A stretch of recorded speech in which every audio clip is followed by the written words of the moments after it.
As we inch towards the end of 2024, what travel goals do you have that you haven't yet met? And furthermore, what travel goals do you have for 2025? While we always have a healthy dose of national parks travel on the horizon in any given year, this year I'm definitely planning to visit friends in Europe. And don't forget, we have a pretty incredible trip to Iceland coming up this December, so we're both bound for European shores. That's right, and thankfully, there's one travel guidebook company we can always look toward for all our travel needs. From our hikes to hotels to the best spots to eat, Moon Travel has you covered. From excellent first-hand experience from authors who are local to the areas they're writing about, to wonderful maps and great recommendations, Moon Travel Guides give the reader so much more than other travel guides on the market. That's right, and we are so excited that this year we are again partnering with Moon Travel Guides. Through this partnership, through the end of 2024, our listeners can get 20% off any Moon Travel Guide when they use the code GAZE24 at checkout. That's code GAZE24, GAZE24 for 20% off any Moon Travel Guide in Moon's entire library. Head to our show notes and check it out to see Moon's entire collection of guidebooks and also see it at moon.com. So ready to cross something off your travel bucket list in 2024? Have a lot of great ideas for trips, but don't know how to get started or keep your itinerary organized? Wherever your wanderings might take you or inspire you to go, Moon Travel Guides has you covered. Head to moon.com before December 31st, 2024 and use code GAZE24, again that's GAZE24 at checkout to open up the world of possibilities for your next trip. Moon Travel. Let your heart be your compass. Let Moon be your guide.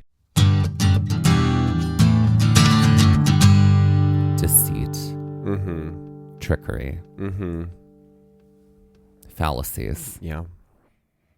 I've Stop talking about the 45th president.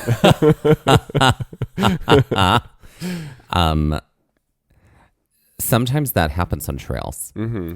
And I always find that it happens the most inopportune time. Yeah. Whenever one is the most tired Right. and the hungriest. Yeah. And always somehow like in direct sun, beaming Yep. down. Always. I don't know why that is. With incline. With incline. The trickery is real. Oh, yeah. I mean, there have been so many trails that we've been on where we've had these like false endings. It's like the Return of the King. There's 3 different endings in the Return of the King in Lord of the 3? Rings. Oh my God. More like 7. I was ready for that thing to be done.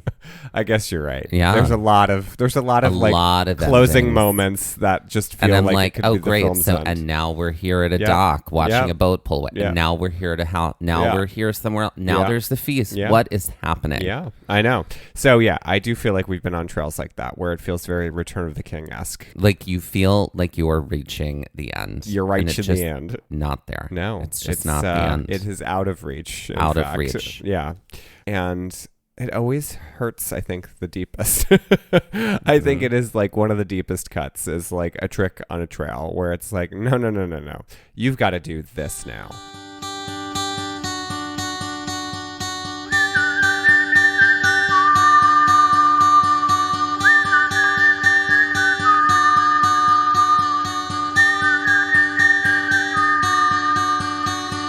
Looking for adventure, I wanna follow on the trail, or get a little lost and let the wind fill my sails. Get up when the stars still fill the sky, don't wake the sun. There's so much to be done, and the day has just begun. Go where the postcards are real, you can feel, you can open your eyes and open your heart when you gaze at the national park. At the national park. At the national park. Follow you, I'll follow you there.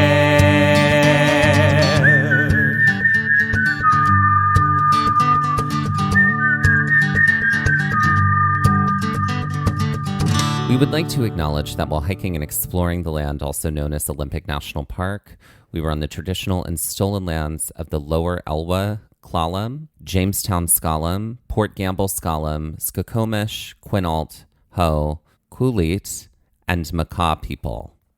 All right. So last we left off, we had started the hike and gotten to about the midpoint of the Klahhane Ridge Trail Loop is what we're calling it. This was a trail that had been recommended to us because we could not drive to Hurricane Ridge and hike in that area, but from hiking Klahhane Ridge, we could get up to essentially Hurricane Ridge if we wanted to, but we would also just get to experience the majesty of the views if we didn't want to zip over to Hurricane Ridge, which would have added like extra 6 miles onto our day. That's right. So Klahhane Ridge is a ridge that people hike all the time because of the views one gets of the Olympic Mountains.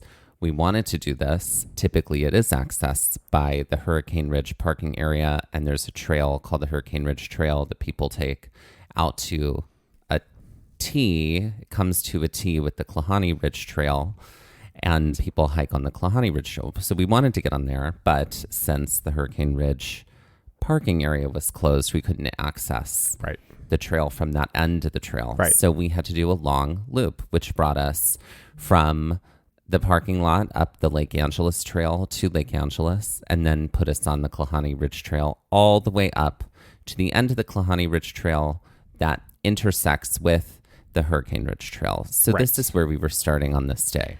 Right. So last we had left off too, we had seen some trails in the distance. We weren't really sure. We were most likely pretty sure that that was not what we were going to be hiking. But at this point, we were also deceived by distance. So we were kind of like, I guess anything is possible here. Because we thought that we were going to be reaching the halfway mark at 6.2 miles. And we did not reach the halfway mark until 7.3 miles. Right. And we thought, oh, okay, well, maybe, just the map is wrong. Sometimes maps are wrong. Sometimes distance is a little off. So we thought maybe that's just the deal. Or the pedometer is wrong. True. So there we go. So at the juncture point, we do see some other hikers, and they had done the trail counterclockwise, which was not what was recommended to us. It was recommended to go clockwise. And they said that they saw us in the parking lot by the trailhead, and we thought it was wild that we had both arrived at quote unquote the halfway point at the same exact time. Right. That was wild. It was kind of strange. So at this moment, as Dusty had said, the pedometer said that we had gone about 7.3 miles, which was a whole mile beyond what the map had said. And we know that sometimes there's some inaccuracy that's happening. Sometimes parts of maps are more accurate than other parts.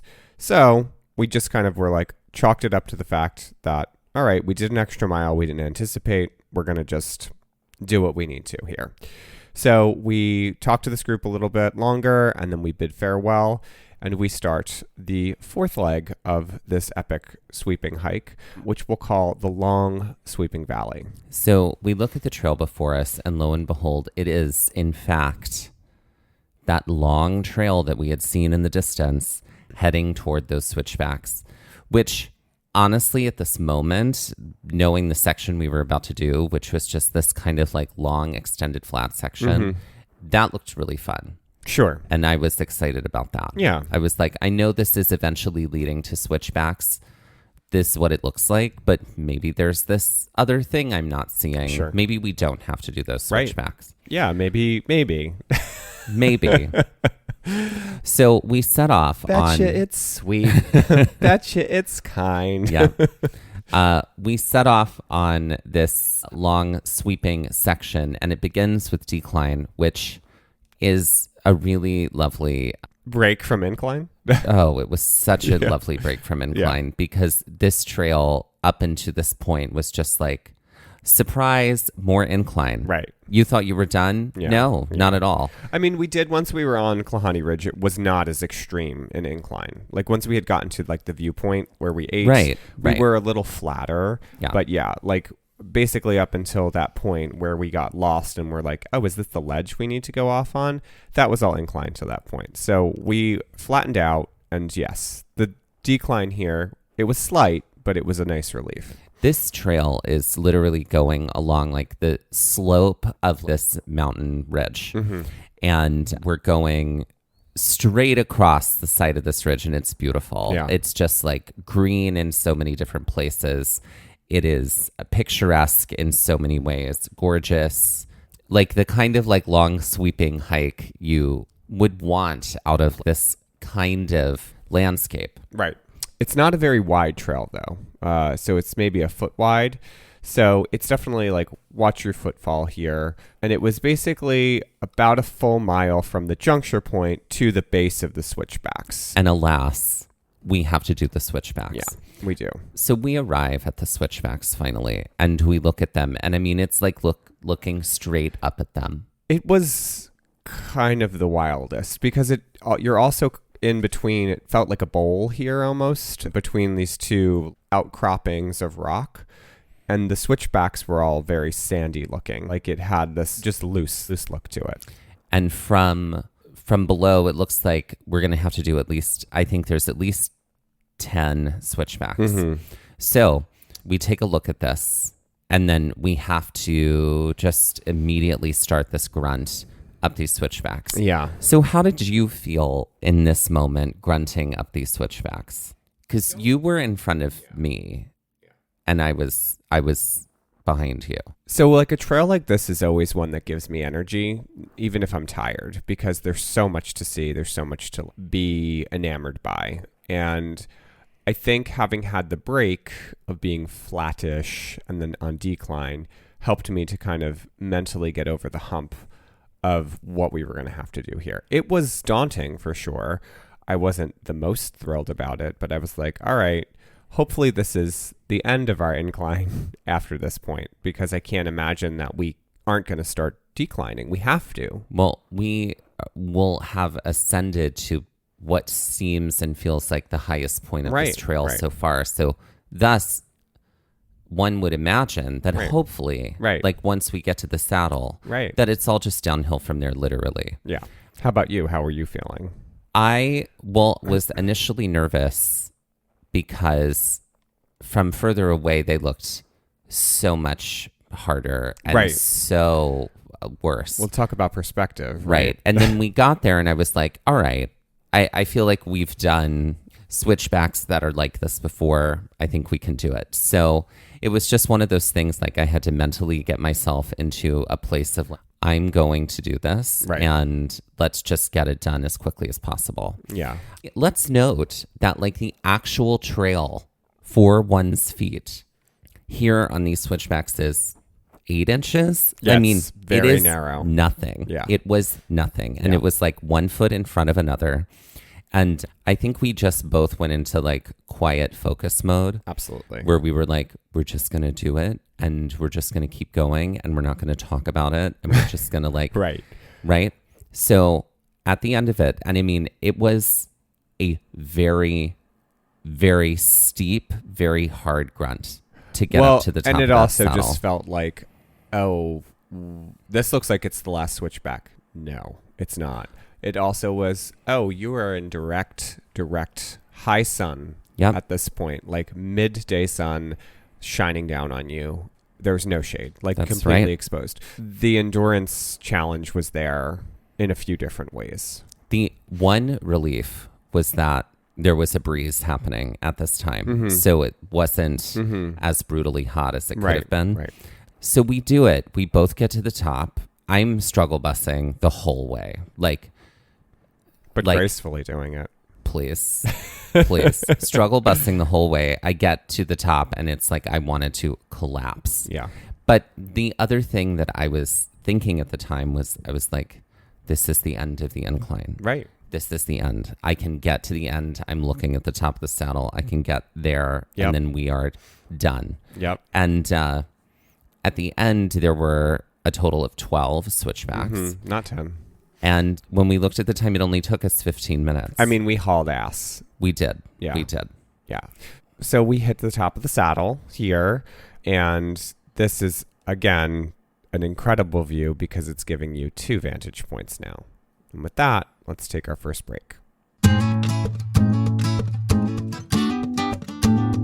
Hey, y'all. It's Dusty and Mike with exciting news. That's right. It's our episode finder. It's all about making finding our episodes even easier. Want to find more episodes about hikes in Shenandoah? With over 10 episodes across 2 separate seasons, it would have involved a lot of scrolling and searching. Now, with our episode finder, you can find all those episodes with a few easy clicks. That way, finding an episode on Yosemite from season 1 is just as easy as finding an episode on Zion, Yellowstone, and Haleakala, all in separate seasons. With over 275 episodes in 35 different national parks, our episode finder will add ease when finding out more about hikes in these spaces. But it's not just about hikes by national park. We've categorized our entire library so you can find hikes by state, hikes by terrain, and hikes by difficulty. And all of our Trail Mix episodes are there too, so you can easily find our science-based episodes, interviews, and more. Planning a trip to Colorado and want to hear more about our adventures there? Want to grunt it out on some really tricky trails or learn more about glaciers, grasslands, and mountains? Just click the link in our show notes or on our Instagram bio, and it pops right up. You can also head directly to our website and look for the episode finder at the top of the navigation bar. Conquer one hike in one national park, one park at a time, with just a few clicks with our episode finder. Happy trails! During the months of November and December, we are highlighting the work of Native Like Water in our community effort to showcase organizations who are working towards social justice, environmental action, and more inclusive public lands. Founded over 24 years ago in San Diego, California, Native Like Water was launched to focus on and practice with indigenous sacred relationships to water. Native Like Water programs work towards solutions and sustainability of our life force. The organization prepares and reintegrates teens and young adults into ocean recreation, conservation, wellness, and intergenerational cultural self-exploration. With programming like Youth Native Scholars, YNS, and Intertribal Youth, ITY, Native Like Water has helped to develop and implement academic, wellness, and cultural programs for Native American, Alaska Natives, and Native Hawaiians, as well as youth from various nations. Native Like Water has programming which is open to a greater public, curating cultural experiences through an indigenous lens with a focus on cultural conservation and natural habitat. Native Like Water is committed to not only education, but also working to enrich the lives of others. Make monthly charitable giving a trend in your life in 2024 and help support Native Like Water this November and December. Visit the link in our Instagram bio for more information or by visiting www.nativelikewater.org. All right, so we're playing almost before, during, and after. We are. Okay, before, during, and after is a category from Jeopardy where it's in 3 parts and each part shares a word. Right. So if I were to say this TV show about Blanche, Dorothy, Sophia, and Rose, along with this very famous Cyndi Lauper hit, and then a kind of like attraction you'd see at a carnival. It would be Golden Girls Just Want to Have Fun House. Exactly. Right. And so that's an example of a before, during, and after. But this is an almost before, during, and after, which means that the answers don't have to perfectly... They're not clean. They're not necessary. clean. Yeah. They don't match perfectly. Right. And that's the point, is Right. that they don't match Right. perfectly. All right. So here is my first one. Great. This is what you might call a mattress that's between a full and a king. A character who has a short little bobbed hair and a little red dress from the 50s. And she's always going like, ooh. And this song by Britney Spears off of her second album, that was also the title of her second album. Wow, you really delivered some hard Jeopardy here. Can you give me the sound effect again? Ooh. All right. So is it... So I'd imagine mattress has to be a part of the first one. Mattress isn't. I Oh. said mattress. Okay. In place of this other word I didn't want to Queen say. bed? Okay. Correct. Queen bed... I'm trying to think of the character from the... Queen Betty Boop. I did it again. There you go. But we got to have an S. Oops. So queen size Betty Boops. I did it again. There it is. There it is. Great. Okay, here's my first one. These 4 sisters from the book Little Women with this Central Park water feature with an angel on top of it, with the preferred way that you would get a soft drink if you could. Okay. So it's it's like, God, I'm struggling to remember their 4 names. Oh. It's like Marmee, even It's though not that's Marmee. mom. No, it's like Lizzie. No. Really? No, Lizzie. Oh, hold on. It's Joe, another sister, and Bethesda Fountain Soda. There you go. It's Amy, Meg, Joe, Bethesda Fountain Soda. There we go. Mm-hmm. Yeah. Yeah. Amy and Meg, I never remember. Okay, great. Forgettable. Okay, great. Here, I've got another one for Mm-hmm. you. This hit song by Sting about Glens covered in yellow flowers, along with this dog breed that is just so cute and beautiful at all times and comes in a variety of shades, as well as this place where Marie Antoinette lived.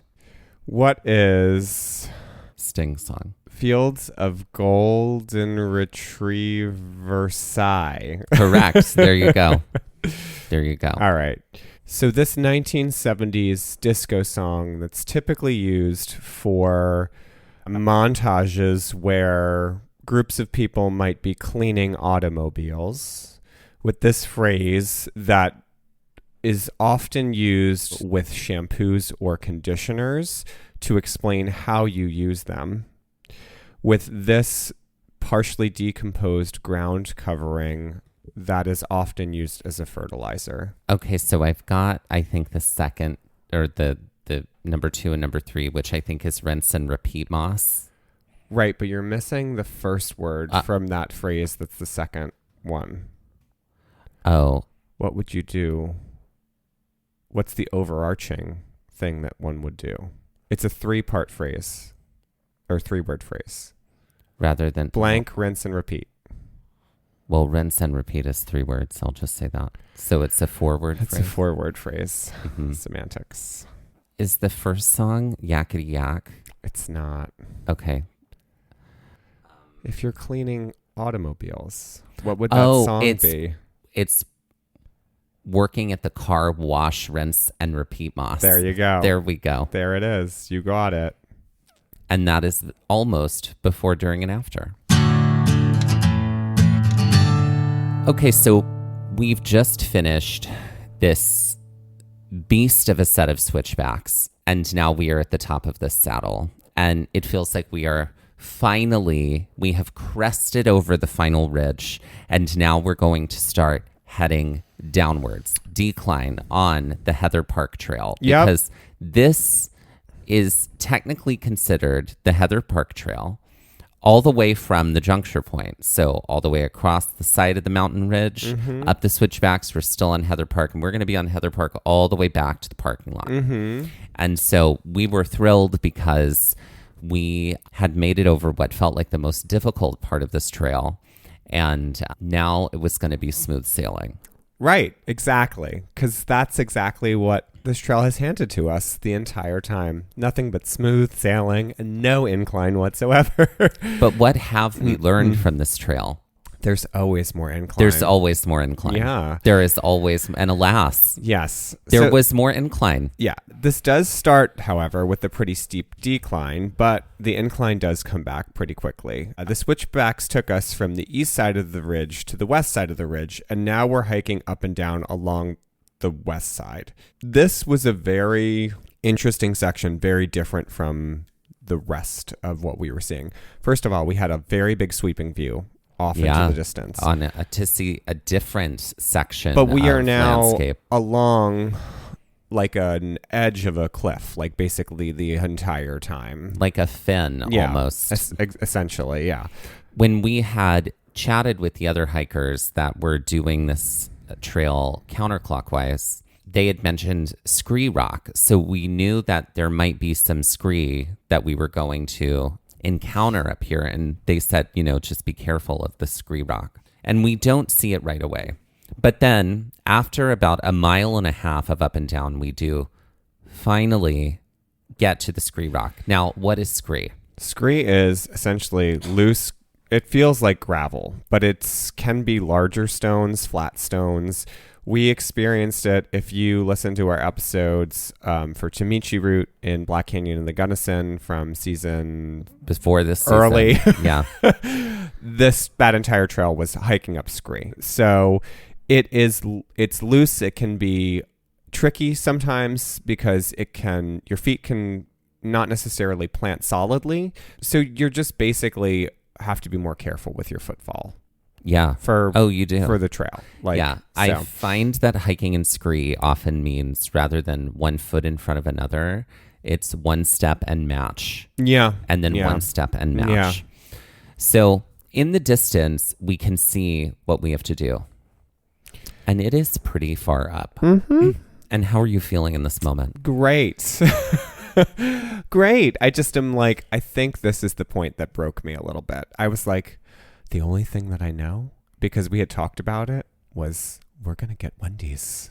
That's when we get down. Right. This was the only thing that was like giving me light, because I was like, now I'm kind of pissed because this trail, which has been, first of all, kind of pissed. One of my favorite trails that we've ever done. It has the very big feel of the South Rim Trail in Big Bend. It's got the feel of Sliding Sands and Haleakala.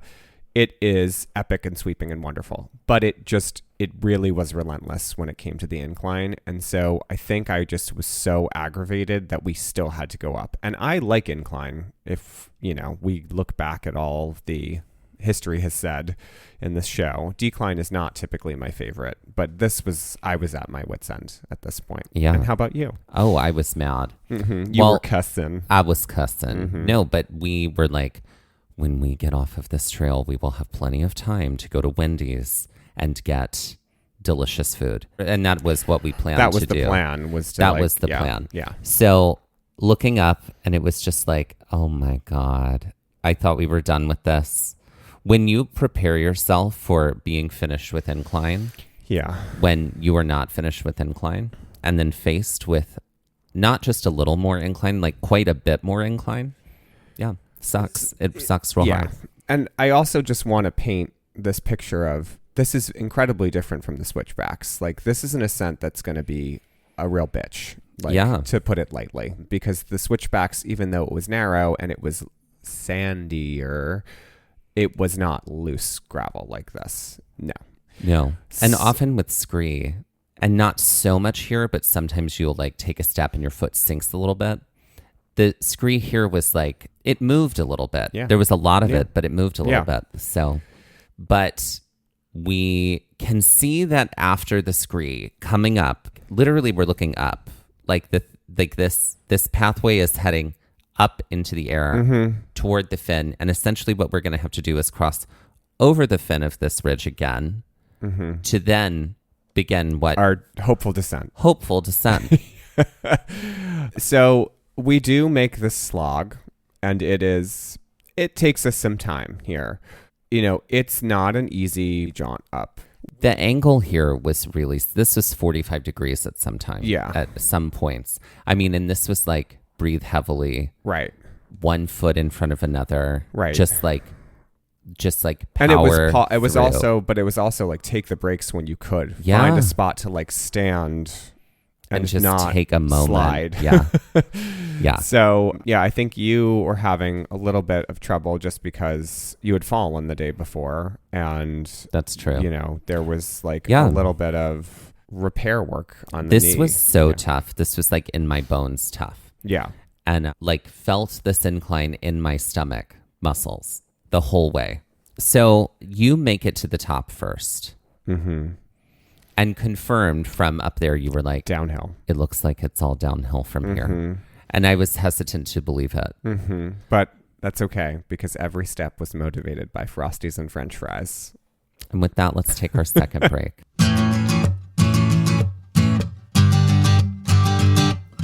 Ladies and gentlemen, please welcome to the stage L'Oreal Puccino.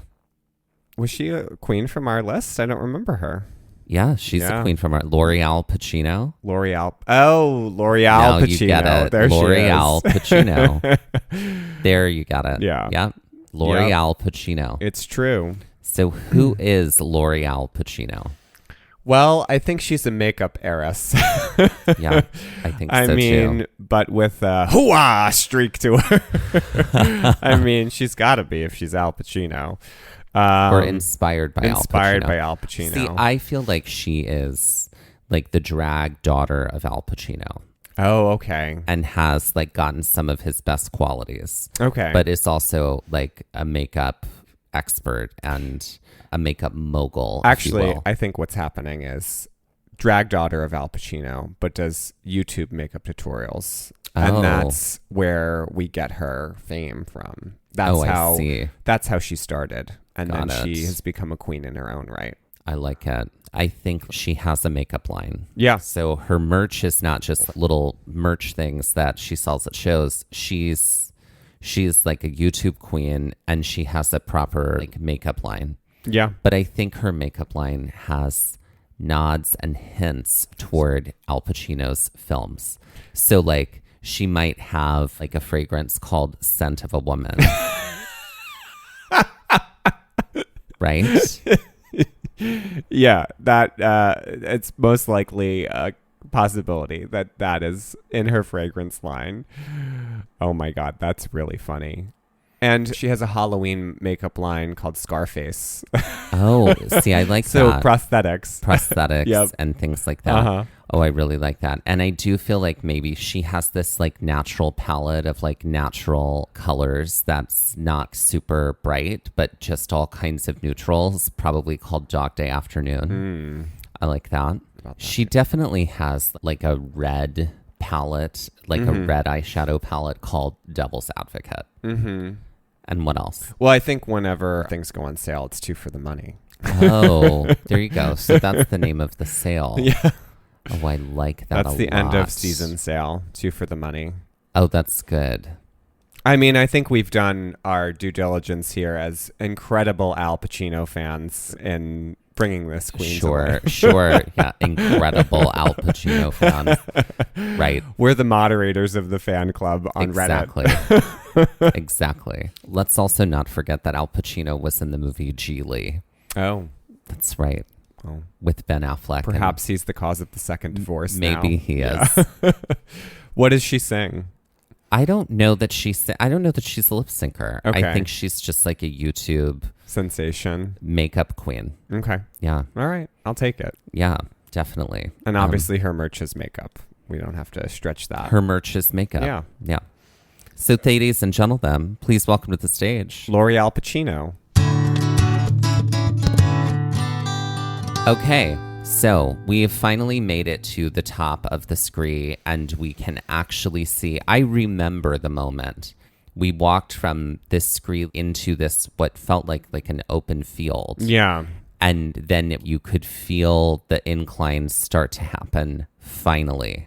Right. It was also kind of weird here because it was like they were all very short trees that felt like someone had just planted shrubs up here. Yeah. Like they were not mature at all. Like we kind of meandered through them a la Fields of Gold via Sting. At this point, the trail is narrow, but it keeps going with way more decline. We're very, very, very tired at this point, but we are flying down this incline. Yeah. I mean, this is one of the faster things we've ever done as far as the decline goes. Right. But I think at this point, our feet were just barely holding on. Oh, yeah. And also motivated by Frosties and French fries. That's the only Entirely thing. the only thing.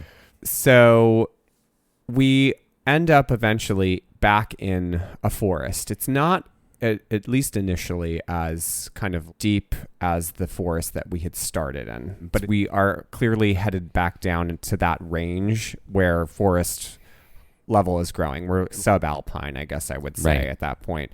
So we're getting more trees. That's right. So to give a little perspective of mileage, when we were up at the top at the end of that scree, we were about maybe like 9.7 miles in total.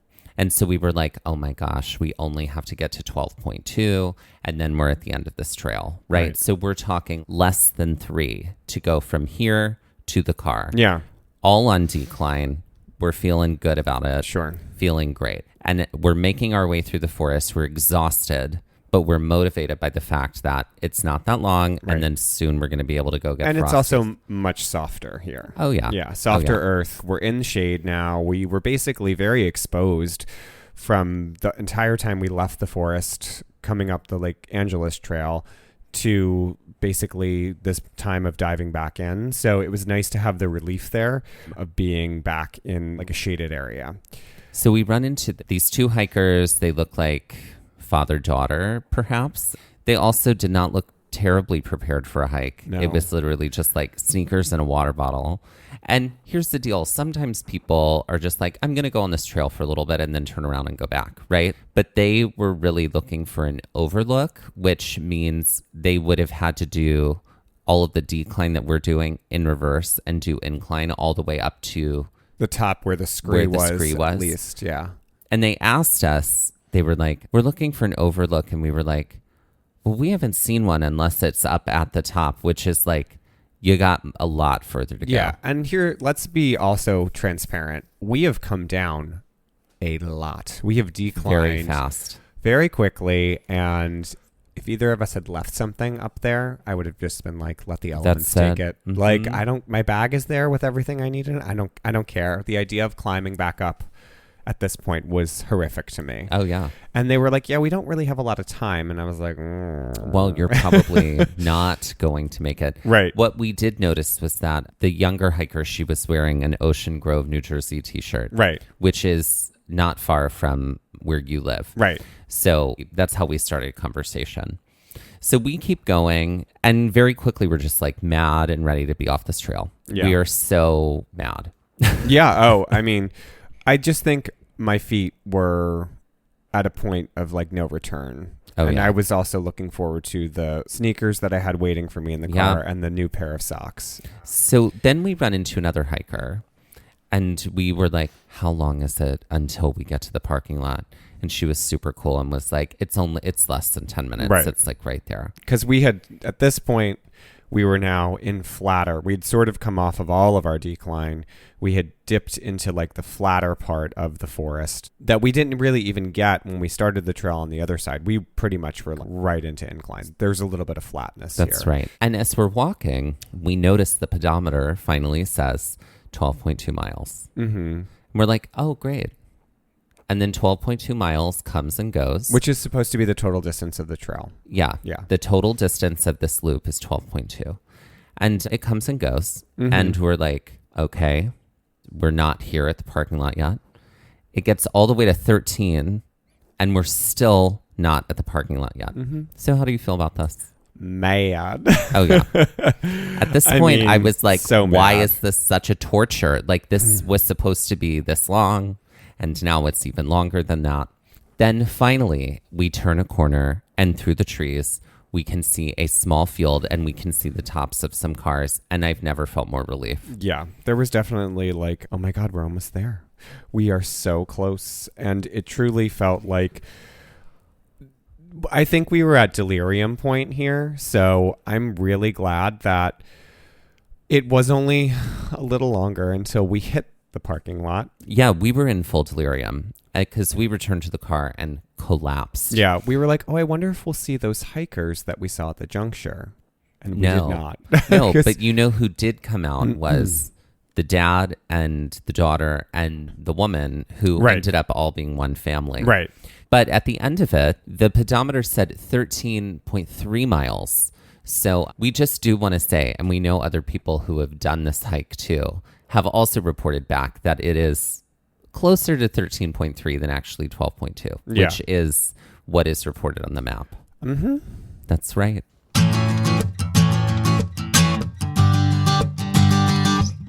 All right. So this is what we'll do. We'll put the Heather Park Trail on the Karen Stone scale. Great.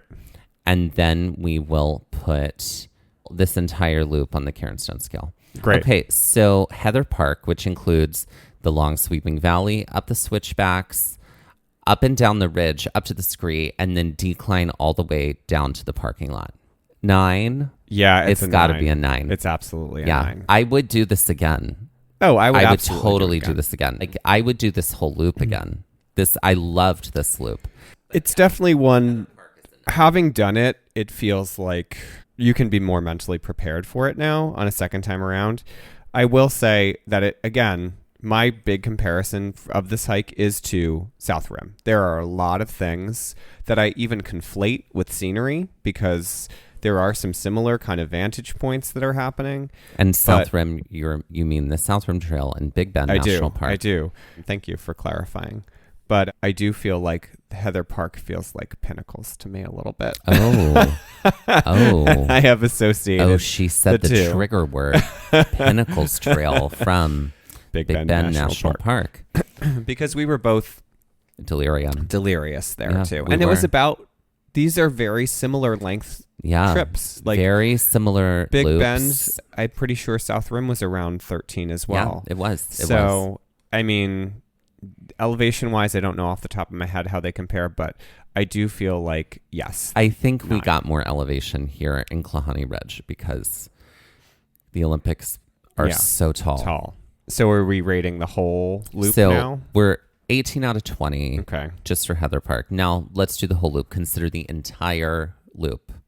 I still think it's a 9 for yeah. me. Okay. Yeah, I still think like in total, because what did we say? I think one of us said 7 or 8 for the first part. Yeah. You'll Yeah. have to go to Klahhane Ridge Part 1 Right. to hear. So Yeah. I feel like it's doable, but it's hard, and it didn't feel like it wasn't Mount Eleanor hard for me. And that sort of was, I kind of set the bar of my 10 at that Yeah. for this entire park, even though it's not necessarily in the national park, it's right there. So yeah, 9 is my answer for the whole thing.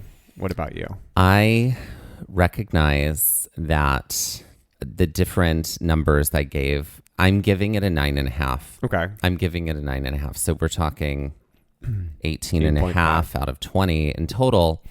But you have to do Lake Angeles, which is like deeply difficult to start a day with. Yeah. Like doing that Lake Angeles trail alone up to that lake is plenty to do. Right. And then it's like, well, let's make it even harder by doing the Klahhane Ridge Trail all the way up to like the overlook of the lake and then onto the ridge. On the ridge is not so bad. No, it's flatter And there. then you do the long sweeping valley and then you got to go up those switchbacks and then do all that stuff on the other side of that ridge.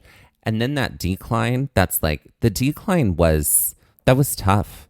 Yeah. But I do maintain that doing it clockwise was the better call. I don't know that I would No. want to do it counterclockwise. No. Because the incline on the Heather Park Trail, well, first of all, I would not want to do those switchbacks going down. No. That feels treacherous to me. Even sliding down the scree. would've been- No. Yeah. That's a no for me too. So Yeah. we maintain counterclockwise is our preferred way Sure. to do this trail. No, it was clockwise. We did That's what I mean clockwise. to say. Not counterclockwise. We maintain that clockwise is our preferred way to do this trail. And 18 and a half out of 20 Karen Stones of difficulty for this one. Yes, ma'am.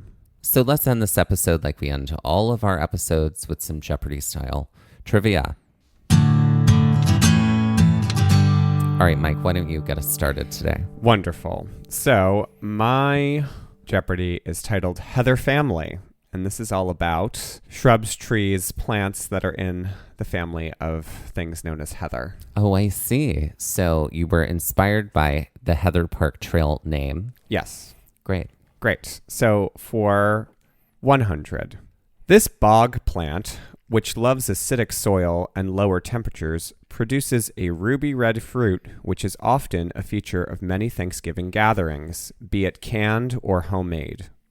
What is cranberry? Correct. Great. For 200, while this plant bears fruit that looks very similar to a blueberry, which is also in the heather family, their taste profile ranges from very sweet if the berries are purple or blue to very tart if they are red. Primarily grown in the Pacific Northwest, this plant's name was bestowed upon a famous literary character of Twain. What is huckleberries? Correct. Great. For 300. This plant, that in some ways resembles a holly, has a variety of uses due to its strong odor and taste. Its name refers to the fact that it keeps its leaves in the coldest season, but it has become synonymous with chewing gum. I want to say, what is winterberry? You're very close. What is wintergreen? That's correct. Oh, great. That's correct. Great. For 400, these shrubs, which can grow to be quite large and are commonly used in landscaping, prefer shadier spots in the yard or on the trail. They keep their oval-shaped leaves year-round, and when they bloom, they have trumpet-like flowers that can range in color, but oftentimes are shade of pink. What are ferns? Ferns don't flower. Okay. I think I will give you a hint. We saw a lot of these in New River Gorge on the Long Point Trail. We saw a lot of these when we hiked in the Pisgah National Forest. We went through tunnels of them, and they bloom. They're very common. Oh, what are honeysuckles? Nope. She's also a drag queen in our cavalcade, and she has a brother named Phil, I don't know. who is rhododendron. Oh, rhododendron and philodendron. Yeah. Okay. And for 500, this plant found in the Southwest has a Spanish name that means little apple, as the berries produced look like tiny apples. The leaves of the plant have a ton of medical applications that were first discovered by the indigenous people of the land, but the bark is also interesting in its medicinal uses and appearance, bright red and smooth. Still stumped on the name, if you know the Spanish for apple and the ending you add to a Spanish word to make something small or cute, you've got it. What is manzanita? That's correct. Look at you. Or our forthcoming drag queen, Mamzanita. Manzanita. That's it. Yep. Good job. You did great. All right. Your turn. Okay. My category is called Heathers. See, I almost wrote a Heather's category, but I was like, he knows that better than I do, and I am not going to rain on his parade. This has nothing to do with the film Heathers. Okay. This is just... All about plants in the Heather family. It's all about plants in the Heather family. Yeah. No, it's all about actresses named Heather. Great. And so you're not always naming them. You might be naming a project that they did. Okay. Okay, for 100.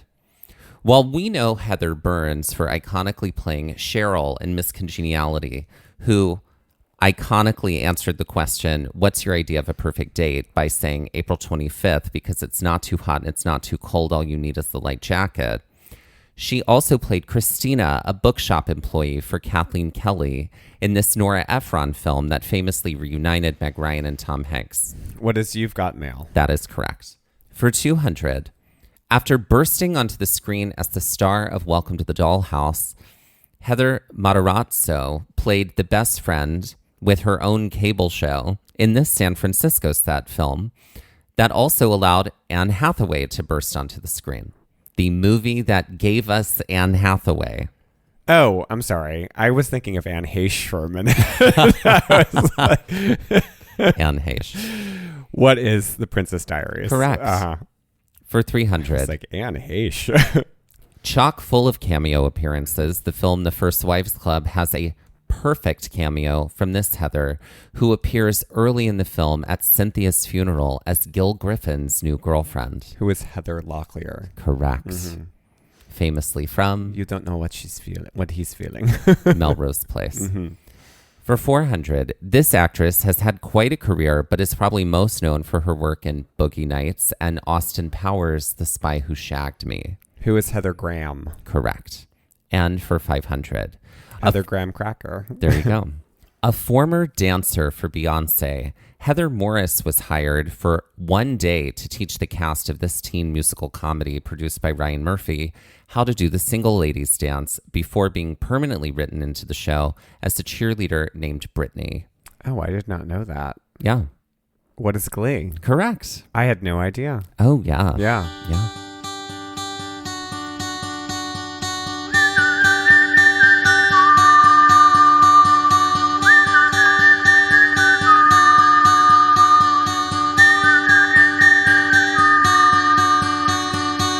Looking for more episodes like the one you just heard? Then be sure to check out our episode finder for episodes by park, state, hiking difficulty, and terrain, as well as all of our Trail Mix episodes in one helpful place. Click the link in the show notes of this episode, our Instagram bio, or visit our website to make your listening experience even easier. This has been Gaze at the National Parks, the podcast, and we're here to remind you to hike early and hike often, and that adventure is always out there. Gaze at the National Parks was created, produced, edited, and hosted by us, Dustin Ballard and Michael Ryan. To see images from this episode, follow our Instagram at Gaze at the National Parks. To contact us, email us at gazeatthenationalparks@gmail.com. And to find out more about the parks visited on this show, visit our website, gazeatthenationalparks.com. That's Gaze, G-A-Z-E. All original artwork featured on Instagram and on our website is by me, Michael Ryan. All original music was written and performed by Dave Seaman and Mariella Klinger, with Sean Sklios on guitar. Our music producer is Skylar Fortgang. We would also like to acknowledge that while recording this episode that we were on the traditional and stolen lands of the Lenape people, also known as New Jersey.